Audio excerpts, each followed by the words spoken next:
Perkenalkan, nama saya Elizabeth Lasari Pasaribu, NIM 2018-31090.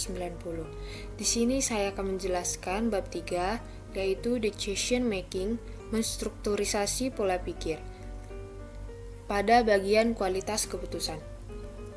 Yang pertama itu, pengertian pengambilan keputusan atau decision making. Keputusan merupakan hasil pemecahan dalam suatu masalah yang harus dihadapi dengan tegas. Dalam Kamus Besar Ilmu Pengetahuan, pengambilan keputusan atau decision making didefinisikan sebagai pemilihan keputusan atau kebijakan yang didasarkan atas kriteria tertentu. Setiap proses pengambilan keputusan selalu menghasilkan satu pilihan final. Pengambilan keputusan merupakan salah satu bentuk perbuatan berpikir, dan hasil dari suatu perbuatan itu disebut keputusan. Pengambilan keputusan dalam psikologi kognitif difokuskan kepada bagaimana seseorang mengambil keputusan. Dalam kajiannya, berbeda dengan pemecahan masalah yang mana ditandai dengan situasi di mana sebuah tujuan ditetapkan dengan jelas dan di mana pencapaian sebuah sasaran diuraikan menjadi subtujuan, yang pada saatnya membantu menjelaskan tindakan yang harus dan kapan diambil. Pengambilan keputusan pada umumnya adalah memilih suatu jalur tindakan di antara beberapa alternatif yang tersedia melalui suatu proses mental dan berpikir yang logis.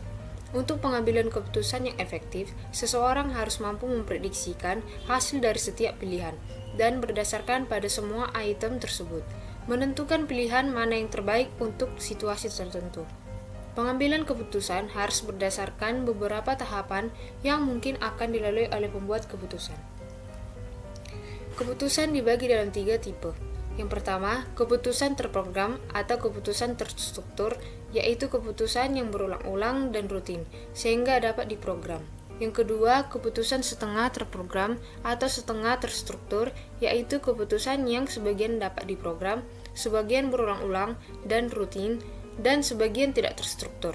Yang ketiga, keputusan tidak terprogram atau tidak terstruktur, yaitu keputusan yang tidak terjadi berulang-ulang dan tidak selalu terjadi.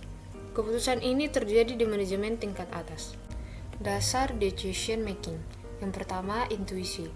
Ini termasuk pola pikir. Suatu keputusan yang diambil berdasar pada intuisi tentu akan bersifat lebih subjektif. Artinya, keputusan lebih berkaitan dengan perasaan, dan biasanya hal ini lebih mudah untuk terpengaruh oleh adanya sugesti dan pengaruh luar serta faktor kejiwaan yang lainnya. Yang kedua, pengalaman. Ini termaksud pola tindak. Pengalaman tentu akan tidak mempermudah dalam melakukan suatu penyelesaian terhadap permasalahan yang ada. Pengalaman bisa dijadikan sebagai suatu dasar bagi seseorang dalam melangkah, sehingga pengalaman bisa dijadikan sebagai tuntunan. Yang ketiga, fakta. Ini termaksud pola tindak. Keputusan diambil berdasarkan fakta, maka keputusan diambil dengan mempertimbangkan data dan informasi yang ada. Keputusan ini merupakan yang terbaik, namun membutuhkan proses yang cukup lama, karena masih ada dalam mencari informasi dengan waktu yang lama. Sekian materi yang saya jelaskan, semoga bermanfaat. Terima kasih.